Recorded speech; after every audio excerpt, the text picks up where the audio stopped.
We are officially smack dab in the middle of NFL free agent frenzy now. I don't think the NFL Network has trademarked that phrase. I don't think you can trademark alliteration, can you? Everybody loves a little good alliteration. God knows I do. Dan Viens here hosting the Field Goals podcast for you today. Again, just another reminder in case you're confused. I know we had our farewell episode last month along with Brandon and Dana and I, but we've been given another month to kind of get our affairs in order, and then we'll be transitioning this show to just be changing the name to Seahawks Forever, and I'll be carrying forward as your primary host. And, of course, I'll still be dialing up Dana and Brandon to join me from time to time. But we are smack dab in the middle of it. When Dana and I talked a couple of days ago, we were on the verge of the legal tampering period opening up, and, of course, Monday, Tuesday, we saw and heard lots of deals being made, including by your Seattle Seahawks in a very uncharacteristic manner. Different MO than we've seen from them in the past. I'll talk about what that might mean, the effect it has on the roster, what I think of the moves, how it might affect the draft. We're going to talk about some of the weaknesses on the roster now as a result of free agency. Linebacker, running back, very, very light rooms right now. Going to talk about some options still available at both those positions in free agency and the draft. Some of my favorites that might be in line to be chosen by the Seahawks. I'm going to talk about Jalen Carter today. This has been something that has been an ongoing debate on Twitter. Something I had some pretty strong opinions about when the news broke about his alleged involvement in the fatal car accident that happened the week after the national championship game, how it might affect his draft standing and where I think he stands on the Seahawks board or potentially in their plans, if at all. Did a little poll about what you think of that. I'll unveil those results. We're going to talk about backup quarterback because now the backup quarterback is the quarterback. What are the Seahawks going to do about that position this year? Because right now that is an unmanned spot. I've got some thoughts there.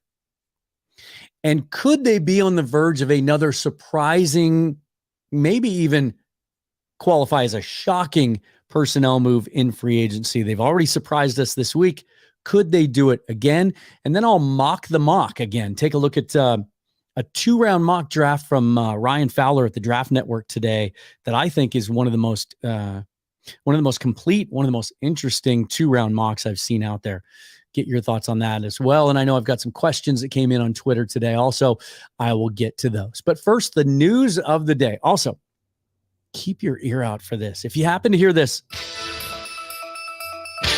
that'll be some breaking news. I will continue because we're live streaming this also.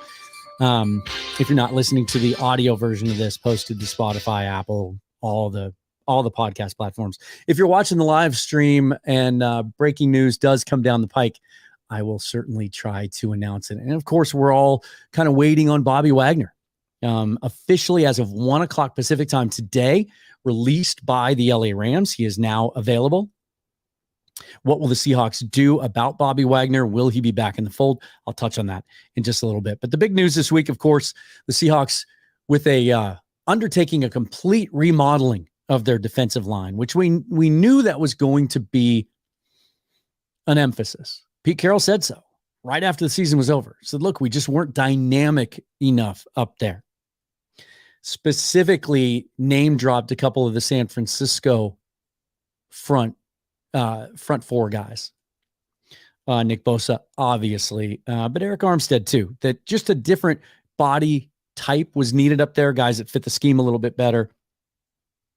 And so they've made some of those moves. They've released Shelby Harris, released Quentin Jefferson. To this point, haven't brought back Poona Ford. Doesn't look like they will, but instead they go out and they get Draymond Jones from the Denver Broncos, an ascending player at just 26 years old. Has shown the ability to rush the passer and also looks to be improving against the run. And old friend Jaron Reed back in the fold. Quite a bit of analysis available out there in the last 24 hours that he may be a better scheme fit now for what the Seahawks are doing than he was even 2 years ago. And if you remember, moved on 2 years ago because he just was unwilling to restructure his deal. The Seahawks basically wanted to tack another year onto his contract. It wouldn't have cost him any money. It just would have restructured some things. And he was unwilling to do that, wanted to test the market, spend a year in Kansas City, spend a year in Green Bay.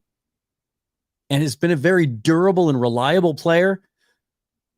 And remember, so much attention with Jarran Reed has been paid to the year he had 10.5 sacks, playing alongside Frank Clark. That was never his game leading up to that point. If you recall, when Jarran Reed was drafted by the Seahawks in the second round out of Alabama, that the book on him at that time and the reason that he dropped to the second round, in fact, John Schneider was adamant that we never thought he'd be available at that point, was that he was a run stopper only. And that the scouting report on him was that he didn't really flash a whole lot of pass rush upside. And so don't forget about that. Very, very good against the run. So the Seahawks go out and add Draymond Jones and Jarran Reed in lieu of Shelby Harris and Quentin Jefferson. Still a possibility. I think especially with Harris, hard to see Jefferson coming back for a third time. Or would it be his fourth time? But you never know. Shelby Harris may be a guy that if he goes out and tests the market and wants to come back at a much lower cap number, the Seahawks may be interested in. Great veteran leader, versatile, can play inside, outside on that defensive front. Might be some value there. And so the rebuild of the Seahawks front three or front five, depending on how you look at their scheme and what they're doing, begins in earnest. And we've seen the Seahawks over the last 10 years, really, just not get involved in tier one free agency. They did this year in a big way. In fact, there were reports yesterday that they actually made a run at Zach Allen, who I mentioned in the show with Dana a couple of days ago as a guy that I really wanted out of Arizona. Thought he was a great scheme fit, another ascending player, guy that could play inside, outside. Could rush the passer, could play the run. And reportedly, the Seahawks attempted to sign him and Draymond Jones. Presumably then, if they had succeeded in that, Jarran Reed probably wouldn't be on board. But Allen had a lot of competition for his services. His price tag got a little high. They couldn't do both. But just the fact that they tried to says something about how they're committed to changing what's happening up front on defense. And also the fact that they don't just want to rely completely on the draft to fix the defensive line. More on that in a moment, and how these moves may impact the draft for the Seahawks, especially the top of the draft. Now, what hasn't happened so far in free agency for the Seahawks? There was a significant run. Again, we touched on this on the show the other day, and we could see this coming. There was a run on linebackers. The list of available solid linebackers in their mid to late 20s was significant enough to think that the price would be fairly reasonable for some inside linebackers.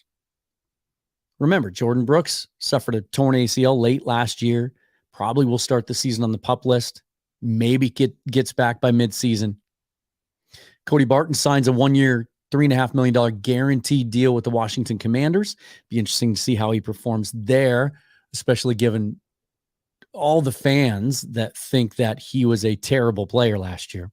We'll see how he performs for Ron Rivera in Washington. And so really, the Seahawks linebacker room looks like this. Jordan Brooks, injured, and John Radigan, the undrafted free agent out of Army. Seahawks did tender him as an exclusive rights free agent. But he was coming off a major injury last year. Has he really shown us anything? Tanner Muse was not tendered. He did play well in spots after Brooks was hurt alongside Cody Barton. He could still come back. And that's it. And so the Seahawks' reluctance or inactivity so far in regards to the linebacker market may indicate a couple of things. They may have other plans. They may be planning on addressing it in the draft. It's an interesting linebacker draft. A lot of unique inside linebacker types. Not a lot of guys that really fit that traditional 3-4, just slam dunk, Will Mike, no doubt scheme fits. But then there's Bobby Wagner. As I said, officially today, as of 1:00, released and able to sign with anyone. And earlier today, we did see this. Levante David, long time, great weak side linebacker, inside linebacker for the Tampa Bay Buccaneers, did re-sign with Tampa Bay. It was a 1-year, $7 million deal, fully guaranteed. Now, David and Wagner both entering their age 33 season, both multiple Pro Bowl and All-Pro nods. Two of the best linebackers of their generation, for sure. Different players, but still. That may give us an indication of what Wagner's market is. Now, here's the thing. The Seahawks have, as we sit here today, and Over the Caps hasn't put Jaron Reed's contract up yet, so we don't know the exact first-year cap hit. 2 years, $10.5 million. It is what it would max out at. So that first year cap hit could be, $2, $3, $4 million. We don't know. Leaves the Seahawks with somewhere between $6 and $10 million in effective cap space, which is just about what they'll need to sign their draft class. But remember, as I touched on the show the other day, they don't need to account for that money until after the draft. So it does buy them some time. They could spend all of that this week if they wanted to, and have $0 in cap space showing on the books a week from now, and make a bunch of moves between now and the time they have to sign their draft picks to do that. You can restructure contracts. And we've talked about some of the obvious candidates to do that. Uchenna Nwosu, they redid his deal. We're going to talk about some other options in relation to a potential move a little bit later. So linebackers still available. There are some interesting ones in free agency the Seahawks could turn to. One last thought on Bobby, and I did touch on it in the last show. It does feel inevitable that he would go back to Seattle. But that $7 million number that Levante David got guaranteed, 1 year, $7 million, I don't think the Seahawks could or would do that.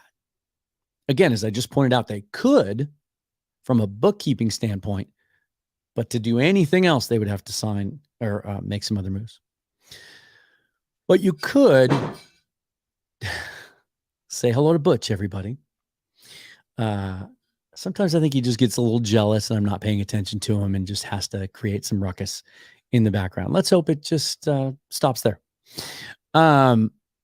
They could do a 2 or 3 year deal with Bobby that would give him that $7 million average annual value, but they could front load it, add a void year, do one of those.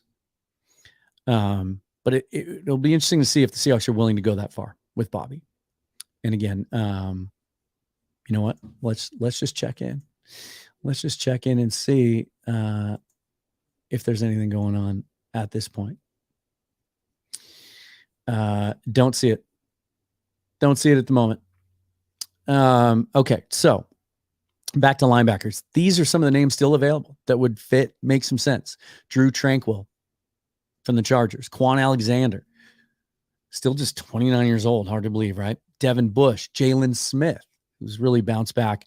The one-time kind of ascending player for the Dallas Cowboys after they drafted him with a severe knee injury, but was able to piece together a pretty decent career. Played pretty well for the New York Giants last year. Rashaan Evans, 22nd overall pick in 2018, played 98% of the snaps for the Falcons last year. Still an unrestricted free agent. Just a couple of names. There are others as well. And then we look to the draft, and we'll get deeper into this over the next month or so, depending on what they do at the linebacker position with Bobby or anybody else over the next week or so. Probably devote an entire episode really to each position group, but certainly to the linebackers. Names like Trenton Simpson, Drew Sanders, Jack Campbell, Dan Henley. You've heard me talk a lot about those two guys. Noah Sewell out of Oregon. They had their pro day today. Owen Papo out of Auburn. Dorian Williams from Tulane. And one of my favorite late round linebackers didn't go to the combine, didn't go to the Senior Bowl, isn't getting any buzz, but just he looks like the second coming of Logan Wilson to me, is a guy named Bumper Poole. And his name, I'm sorry. Like, how do you not find a way to get that guy on your roster? But a guy that I like later in the draft for sure. Now, the effect on the running back room for the Seahawks has also been significant to this point. Rashad Penny signs with the Eagles. 1 year max of $2.1 million. He made $5-ish million guaranteed for the Seahawks last year, end of the year on the injured reserve list after that broken leg. And Travis Homer, this one surprised me, goes to Chicago on a 2-year deal that can max out at $4.5 million. The Seahawks really valued Homer for his special teams ability and his ability as a pass blocker, picking up blitzes, working as a third down back, his ability to catch the ball out of the backfield. To me, this is a simple case of resource allocation. And similar to the linebackers, there is a massive list of solid free agent running backs, some of them still in their prime.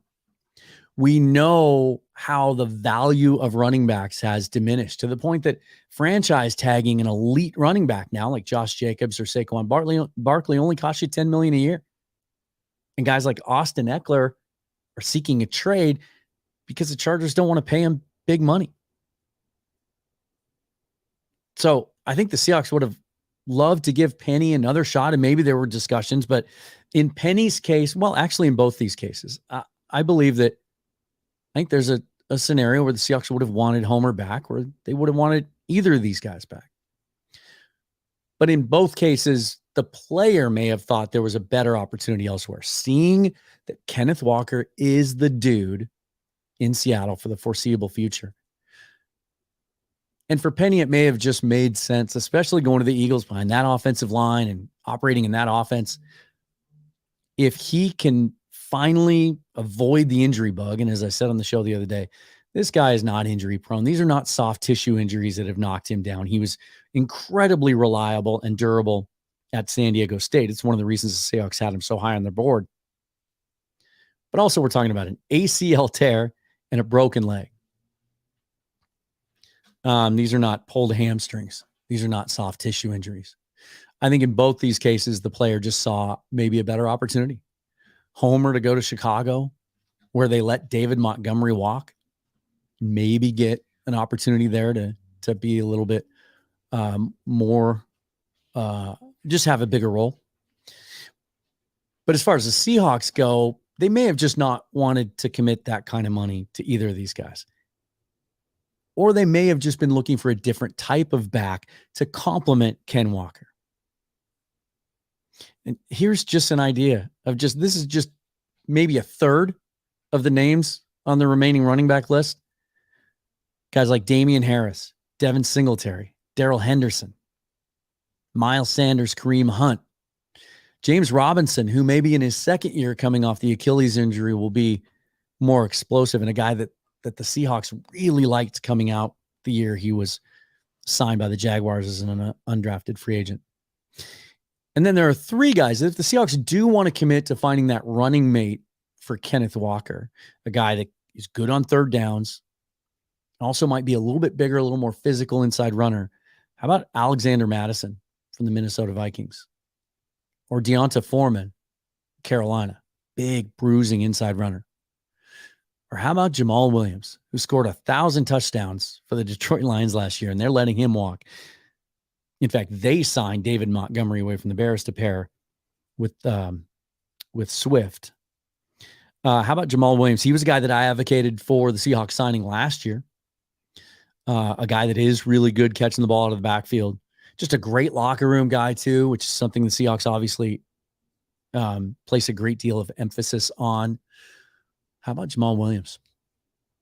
And then there's this. Daniel Jeremiah says there are 12 to 13 starting running backs in this draft, and they are littered all the way from the top, Bijan Robinson, all the way through the 4th, 5th, 6th, 7th round. So the Seahawks know they can get great value in the draft at running back. But also that as all these names continue to sit unsigned in the free agent market, there may be some really good value there for them as well. Okay. I want to talk about Jalen Carter. It's been a big subject today because, well, it's been a big subject for a month. But Georgia had their pro day today. And it's just another bad look for Carter. Did not go well for him today. It was a chance for him to redeem himself in the eyes of some scouts and front office executives. And it went the other way. Let's recap. And then I really want to clarify my stance on this because, and I know this is how Twitter works.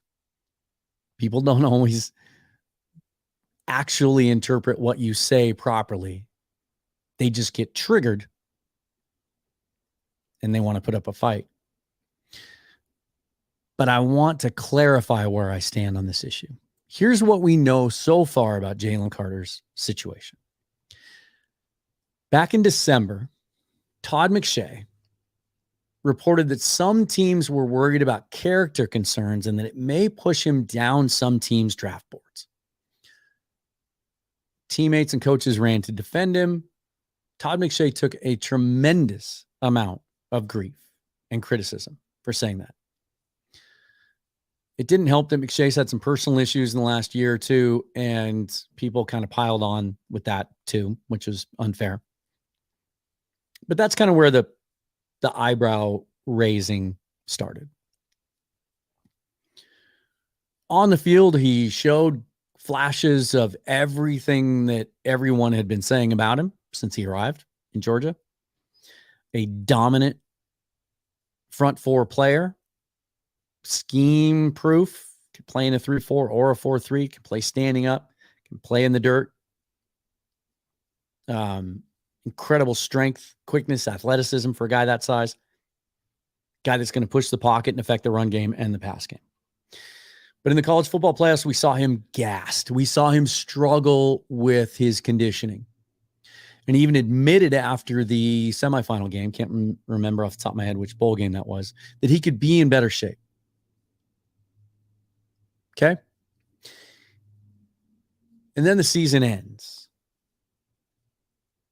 And first of all, we find out that during the season in the fall, 4 months prior, he had been issued 3 traffic citations for speeding nearly twice the legal limit. Okay? No big deal. Kids speed. I did. You know, I learned to drive in a 76 Cutlass Supreme that had a 350 V8 and used to love hitting Highway 167 when it was not overly populated and trying to hit 100 miles an hour. So, you know, we've all done it, right? But context. Then on January 15th, a teammate and a Georgia football staffer were killed in a traffic accident.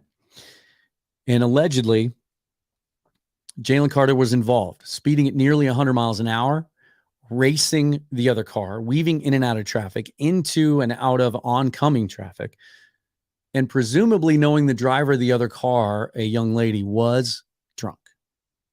Surveillance video at the bar that night shows all of them leaving, shows her staggering, getting into her car. That car veered off the road, slammed into a power pole. The player, and I don't have their names in front of me, I'm sorry. The player and the staffer both died at the scene. Carter fled the scene.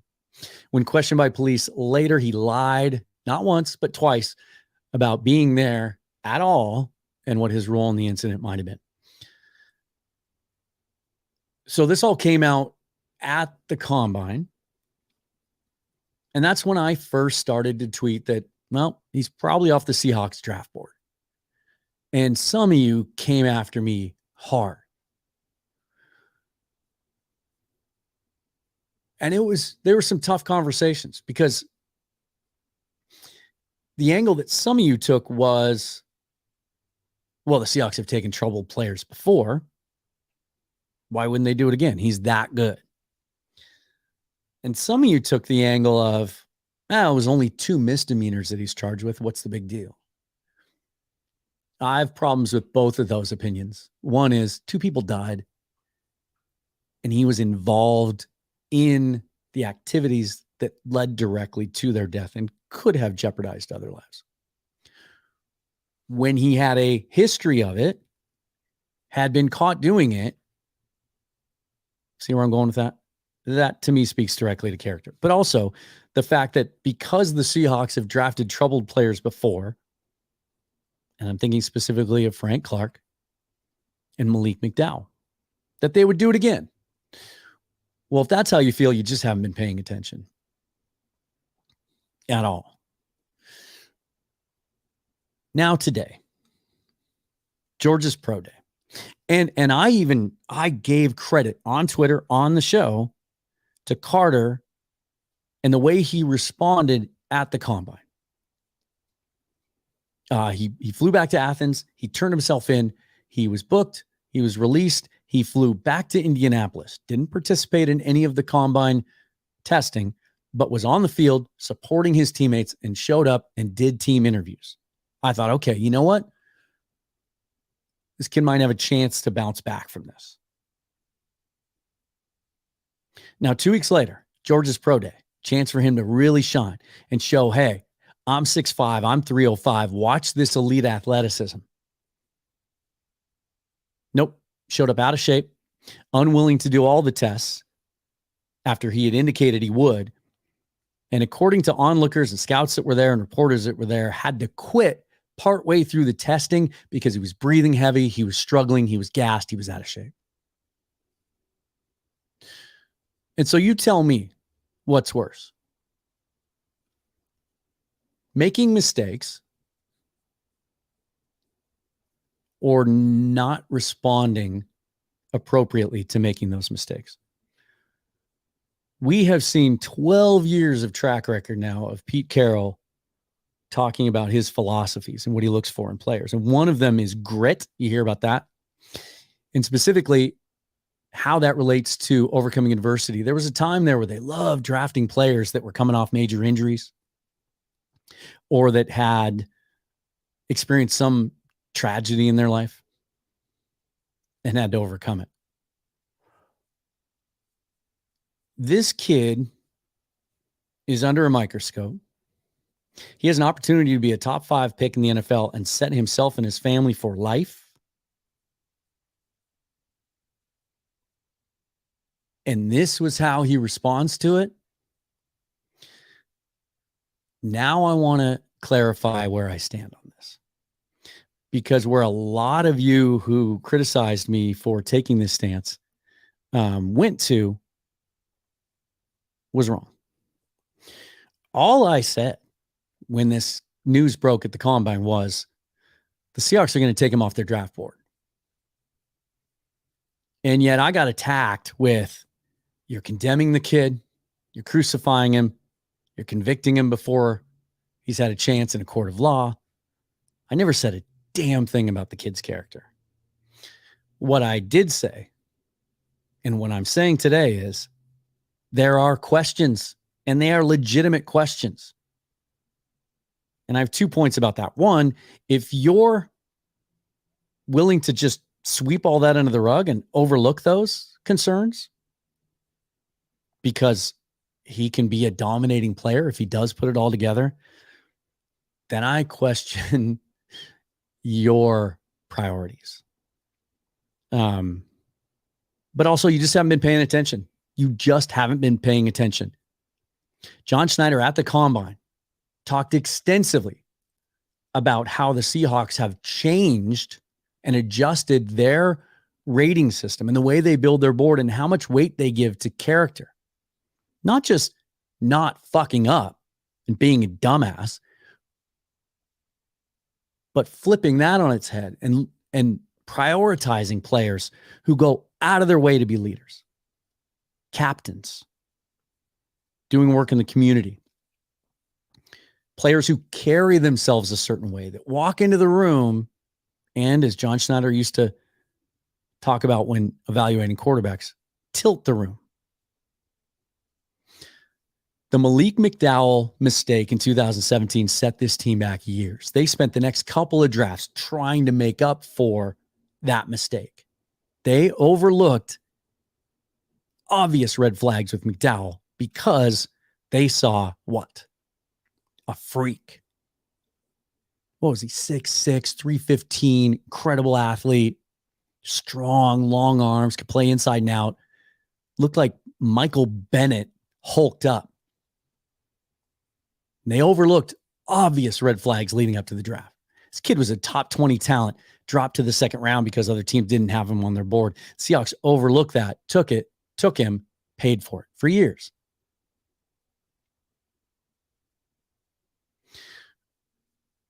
Schneider said at the Combine a couple of weeks ago that he has beat himself up for that pick and others.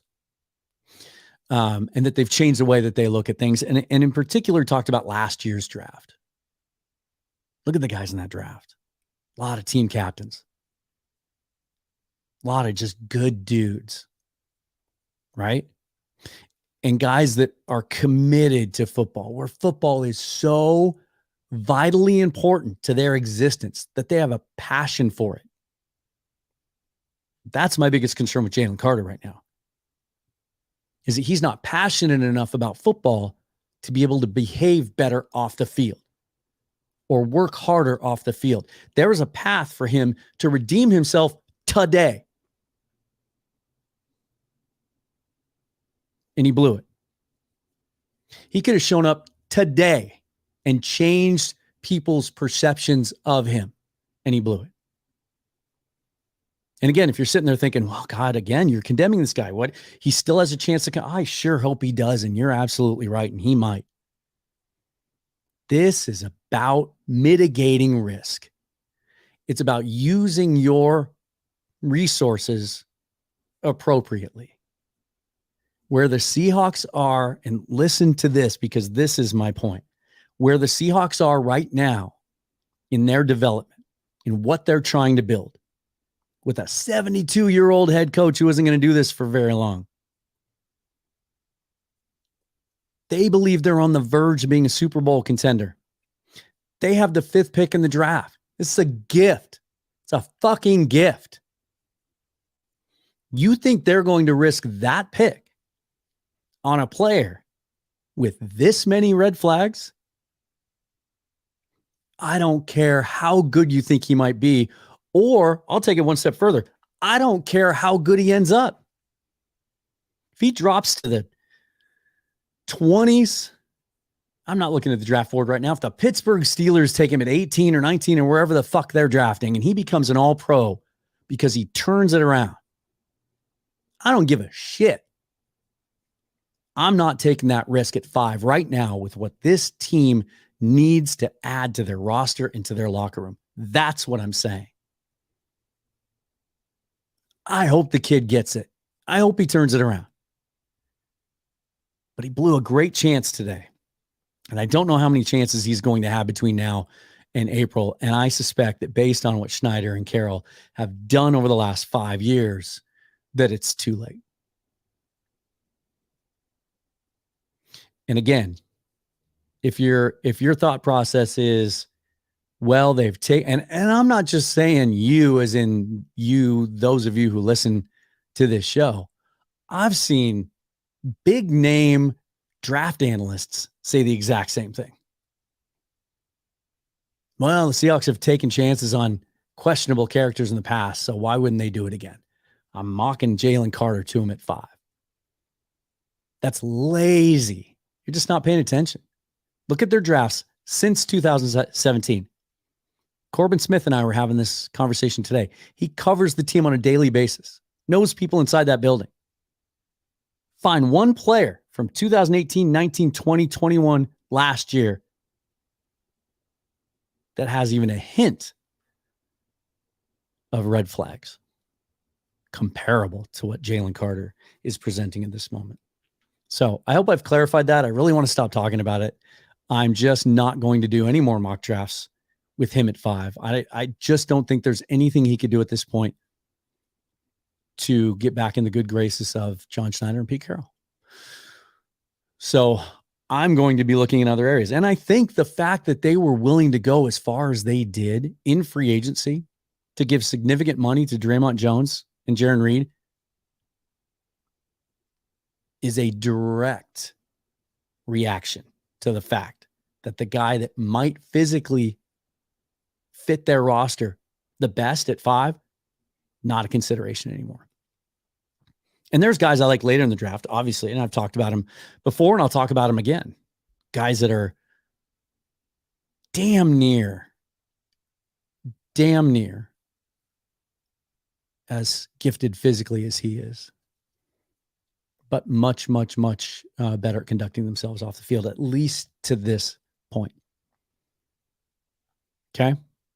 So I just want to reiterate that. I'm not saying Carter is a lost cause or a bad kid. I just believe that with what the Seahawks have at stake, they're not going to be willing to use the 5th pick on him. So what's the ripple effect of that? How is that going to affect their draft? Okay. And again, we'll get a lot more into this in the next month. But if you're looking for other options, guys that could fit that role, Keanu Benton, Keon White, Maury Ajomo, Mike Morris, Mazzie Smith. Those are the 5 that I'm focused on right now. And Benton might be the guy that I'll call him Jalen Carter light. Similar body. And you just do yourself a favor. Go to YouTube and type Wisconsin versus Michigan State.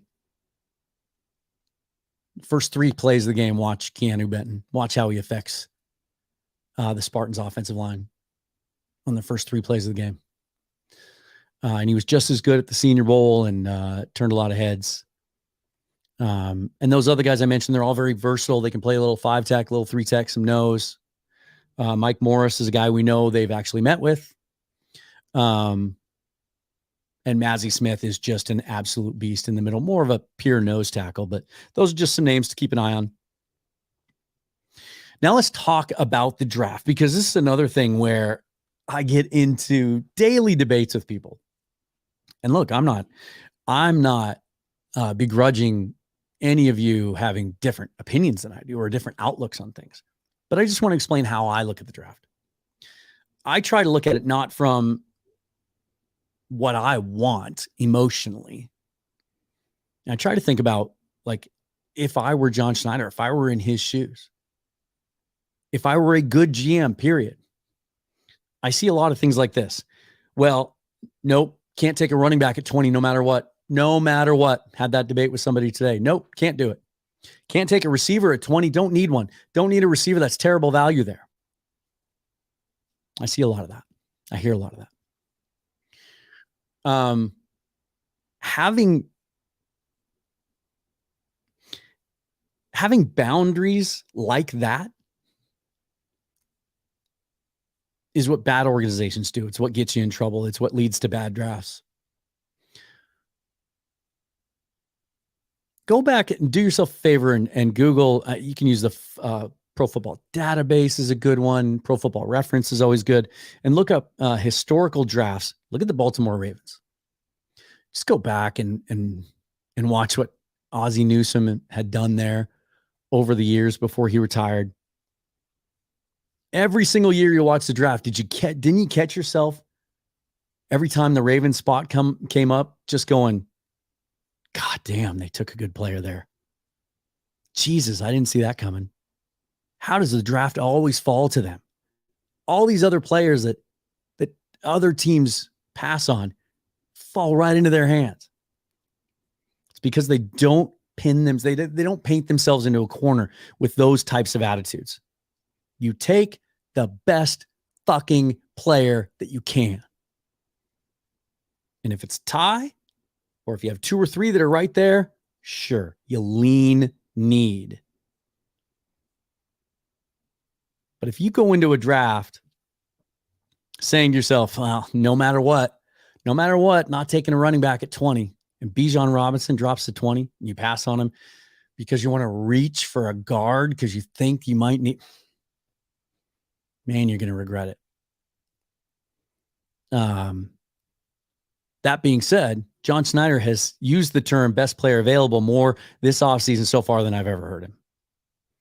And he's also talked specifically about how some of those mistakes that he regrets over the last 5 years were pushing for need. And even going back to 14, 15, trying to keep that Super Bowl roster together. He talked about, he uses the term pushing. I know that we talk about reach a lot, but I like the term pushing more, where you're trying to, you want so badly to use that pick on a specific area of your roster that you find ways to push guys into that spot. So it's what happened with LJ Collier. I think some of you would argue that that's what happened with Rashad Penny. And so what does BPA mean at the top of the draft? How would that manifest itself? And I guess the reason I want to talk about this today is because I just want you to be prepared, because I think the Seahawks are going to do some things throughout the draft that are going to freak you out. Because you've seen all the mock drafts, you've seen the 200 or so that I've done, and they're largely the same. Lots of defensive front seven, lots of defensive line and linebacker early, sprinkle in a receiver every once in a while if the value fits. Try to get those interior offensive linemen in a range that I can target the guys I really like. And that may be fairly realistic. That may be generally what they hope happens. But I believe more than ever that John Schneider will not push a guy or reach for a player at any one of these spots, especially 5, if he doesn't believe that player is going to be a great player, regardless of how his position looks on day one. That's why I'm not going to eliminate the idea that they could go quarterback at 5, if that's what they think the right thing to do is. And so what does best player available mean at the top of the draft, right? If they're sitting at 5 and if Jalen Carter's off their board, who are some of the names you should be focused on at 5? Because there aren't many. There's not 10 or 15. By very definition, that would contradict what he's saying about not pushing guys, right? You would think that at the 5th pick, their board would be down to 3 or 4 players. If it's more than that, then probably means that they're trying harder to trade back. Here's what I think BPA would mean and how it would translate to the 5th pick if they stay there. I think option 1 is one of Will Anderson or Tyree Wilson. There are reports, Daniel Jeremiah said on the NFL Network, there are a lot of teams around the league that actually have Wilson higher on their board than Anderson. And if you think they're crazy, just try to read everything you can get your hands on. Don't just go off of the reports. Because Will Anderson was talked about as the first player that would have been taken in the 22 draft, try to get your hands on some other information. There are teams that feel like Wilson may have a higher ceiling. And all that matters is what Arizona thinks. There are also reports that Arizona may favor Wilson over Anderson. But regardless, if that's what you want to do, you want to stick at 5, you want to take the best defensive lineman available at 5, it's Wilson or Anderson. Okay? Way too high for Van Ness. Way too high for Keon White. I know some of you like Kalijah Cansey. Way too high for him. Although people have tried to tell me that 5 would be a good spot for him. So those are the 2 defensive linemen. I think the other possibility at the next tier down, if Will Levis is sitting there at 5 or Anthony Richardson, but I tend to believe he'll be gone in the first 4 picks now. I think there's a lot of evidence and a lot of reason to believe that John Schneider could be convinced that Will Levis is a guy that can be a franchise quarterback for them in the future. I think the next level down is where it gets super interesting. And I think this is, I guess, the gist of what I'm trying to get to here, because I want to prepare you. I want to do you a favor. This is my gift to you as the Seahawks fan watching the draft. And we're going to watch it together. I may live stream the whole thing. I took day 1 and 2 off from work, and I may just put NFL Network up and live stream alongside it, and we'll react live. if there's going to be a shock at 5 or 7, if the Raiders trade up, it's going to be one of these, I believe. Peter Skoronski out of Northwestern. But he's a tackle. We don't need a tackle. Some scouts believe, because of his arm length, that he needs to move inside to guard and would be an elite guard worthy of going that high in the draft. Guards typically don't. Or, and here we go, cornerback. But Dan, the Seahawks don't ever take a corner high in the draft.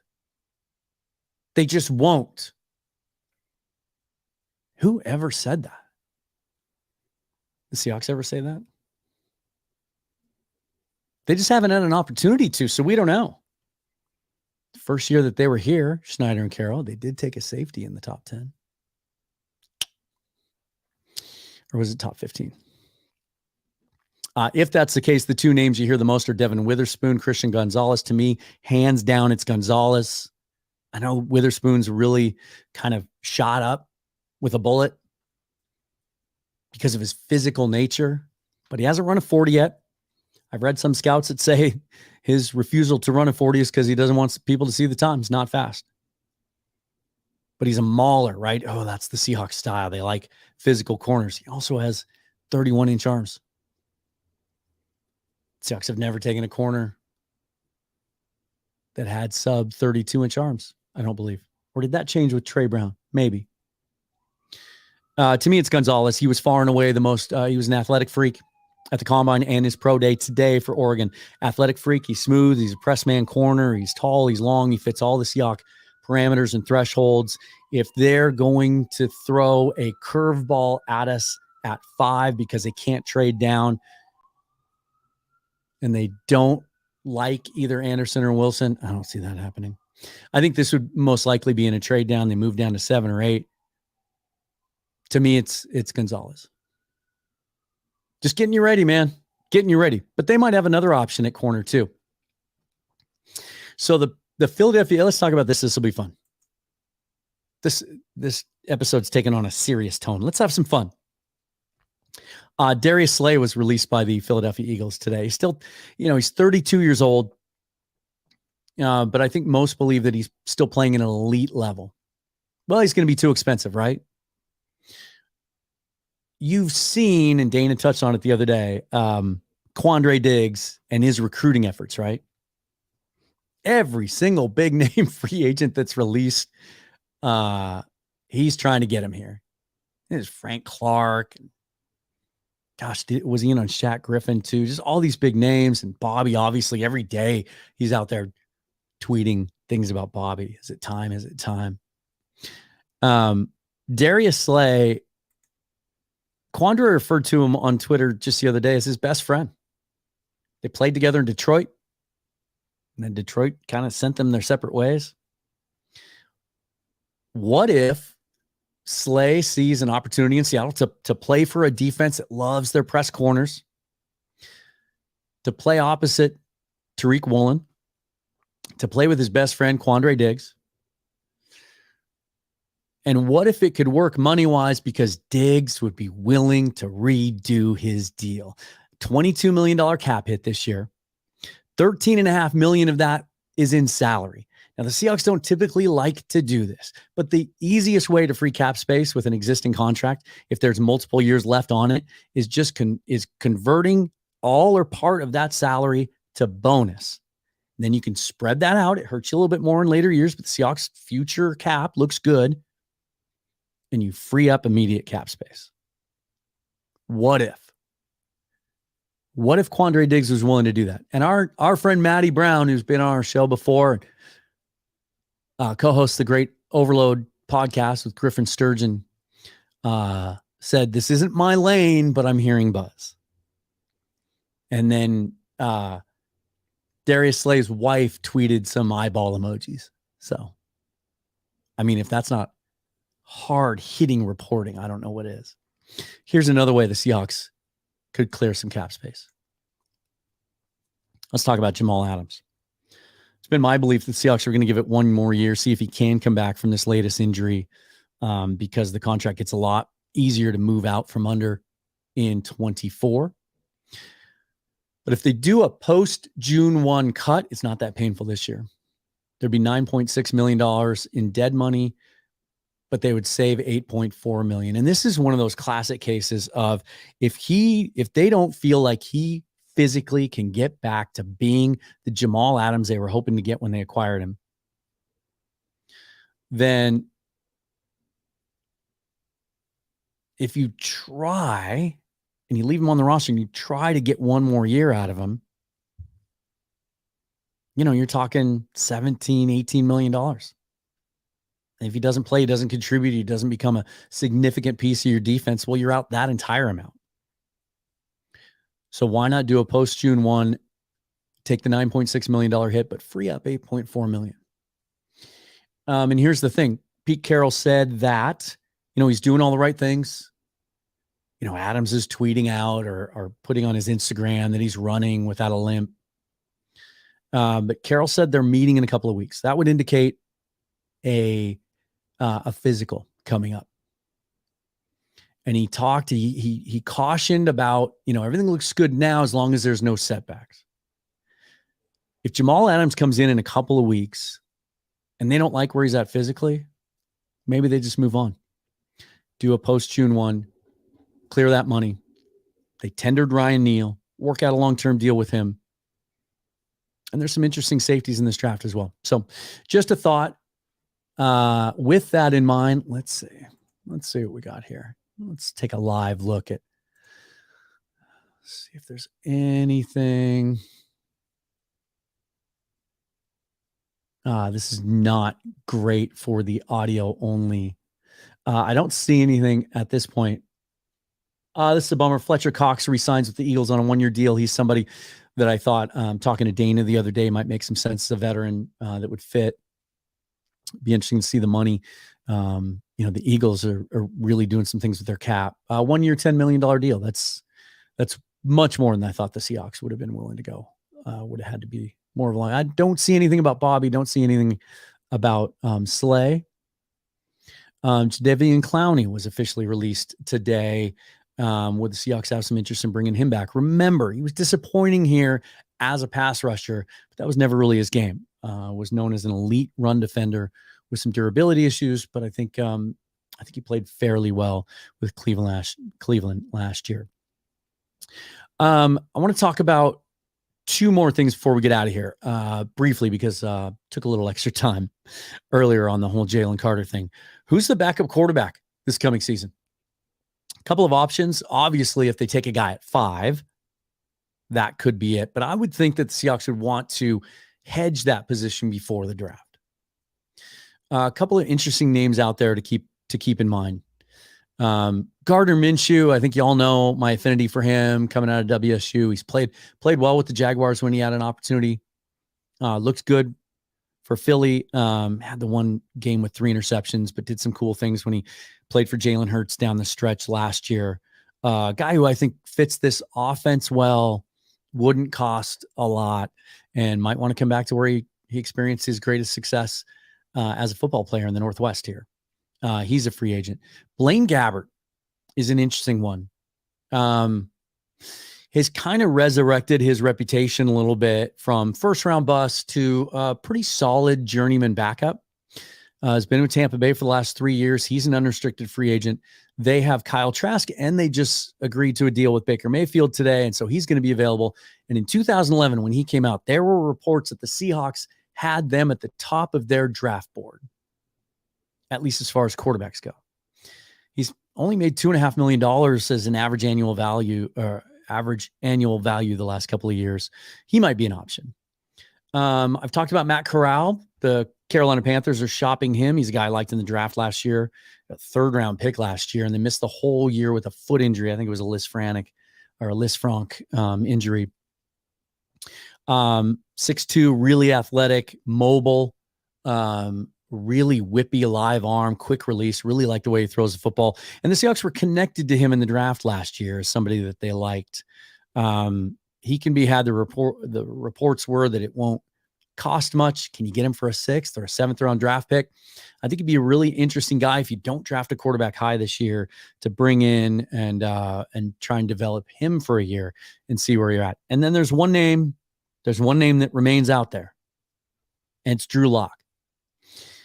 There were the reports midway through the season last year that the Seahawks wanted to bring back Geno and Drew.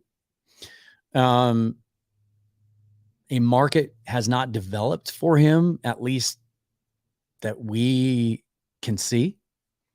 Tampa Bay made some sense because Dave Canales, his quarterback coach, going there as the offensive coordinator, but they've decided to hitch their wagon to Baker Mayfield. Green Bay might have a need now, someone to come in and compete with Jordan Love. Now that it appears Aaron Rodgers is headed to the Jets. Don't get me started on that. It's an interesting situation because we know John Schneider has been open about the fact, and Pete too, that they like Drew Lock and they love his upside. And man, that arm talent is something to get excited about. What about just keeping the band together? And if it doesn't cost you much, just bringing him back again. That the way that Geno's contract is structured, touched on this with Dana the other day, is conducive to maybe him being the next Geno Smith. That with some continuity, working in an offense after a couple of years, being in the same place, being supported, having weapons around you and a good offensive line, that maybe he's in a position in a couple of years to do what Geno just did and have a breakthrough and eliminate some of the turnovers. So those are some of my thoughts on the quarterback room. And then one last thing I want to touch on, because I teased it at the top. I call this mocking the mock. I like to give some feedback on mock drafts that I see out there from some of these national guys. Ryan Fowler of the Draft Network did one today that seems pretty, I don't know, maybe you could use the word boring. Doesn't have any of those curveballs that I teased earlier that we might see. This would be, I call this the chalk draft for the Seahawks, the nuts and bolts, the meat and potatoes. Stick and pick. He didn't have any trades involved. He goes Tyree Wilson at 5, Drew Sanders out of Arkansas, really interesting linebacker at 20. He's played off the ball. He's played on ball. He's a guy that can rush the passer. He can cover in space. He can take off blocks, although he can develop more at that, but you can find those moments on tape. He's got good size, really athletic, can really run, would be an interesting player. John Michael Schmitz, the center that so much of Seahawks fan base want to draft out of Minnesota with their first pick in the second round, and Jack Campbell, the middle linebacker out of Iowa, with their second pick in the second round. So Wilson, Sanders, Schmitz, Campbell. I mean, those are home runs. Those basically take those boxes that we talked about earlier in the show that need to be checked and check them, and frees you up after that to really focus on some offensive things. But again, by the time the draft arrives, our perceived needs are going to be a lot different than they are today. The Seahawks are going to continue to sign players. They're going to re-sign some of their own. They're going to bring back some of those lower level free agents, some of those restricted free agents. They're going to bargain shop. There's so many players out there right now, good players that aren't going to get big money. Let's check in on, I had a couple of questions sent in before we went live. One of them actually was related to offense. If the Seahawks only take one offensive player on day one, which position should they target? And in the same vein, another question coming in from Cisco Kid 50. First one was from Seahawk Nerd, by the way. With two big defensive free agent signings so far, do you think the draft focus shifts more to offense? Maybe a big edge rusher expected? Offense. Yeah. Get ready for it. The Seahawks are going to take skill position players at some point. Remember this. And I think I talk about this every year at this time. I like to go back sometimes, at least once a year, and look at Pete Carroll's introductory press conference when he was hired by the Seahawks. And he talked about running the football, playing good defense, special teams, all three phases, running the football, being physical, defense, running the football. But you know what else he talked about? He likes touchdown makers. He wants guys that can score touchdowns. They thought they were acquiring that when they Spent a second-round pick on D. Eskridge a couple years ago. Hasn't worked out. Can't stay healthy. Hasn't produced when he was.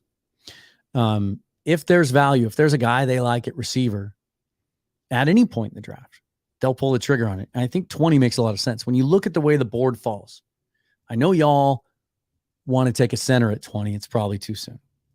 I know y'all want another edge or another defensive lineman, but there's a gap there at the end of the first round where a lot of those guys are going to be gone. And to take one of the day 2 guys at that stage is doing exactly what Schneider said he wouldn't do and pushing someone up their board.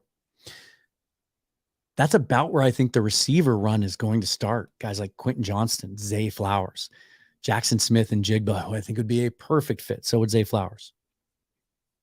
Jalen Hyatt, potentially, some people have going in the first round. So I think there's a good chance you could see offense at 20.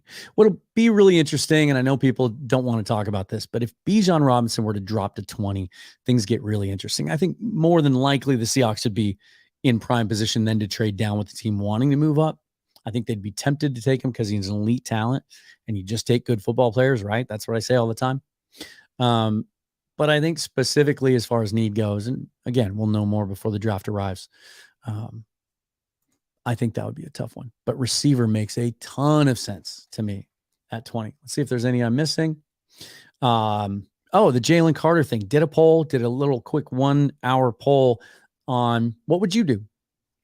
Are you yes on Carter at 5, knowing everything we know now about his situation? No, or undecided? Came back 62% no, and then split right down the middle with the other 38% between undecided and yes. That seems pretty reasonable. Don't see any big questions. So that's going to do it. Kind of a long episode, lots to talk about. And certainly I will hop back on and react to any big moves, any big free agent signings. I will certainly be refreshing Twitter over and over and over again over the rest of today and tomorrow. Just another reminder again about the future of the Field Goals podcast. Vox Media is getting rid of all their podcasts for all of their NFL sites, and so we're getting the axe as far as field goals go. But they're doing us a solid and allowing us to keep the feed. And so Brandon's got his thing going at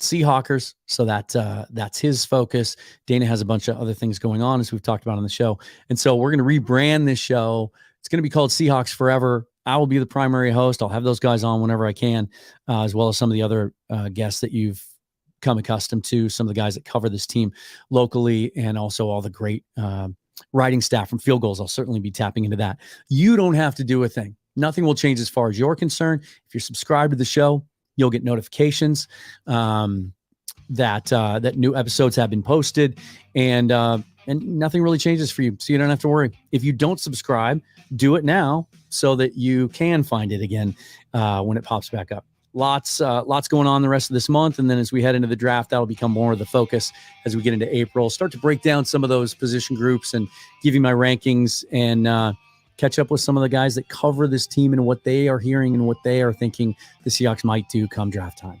I am Dan Viens. I am Seahawks Forever on Twitter, hence the name of the new show. Thanks for listening. Thanks for playing along. Thanks for participating. We'll talk soon, especially if there's big news. Bobby Wagner, today, maybe, tomorrow, who knows? Go Hawks. Talk to you soon.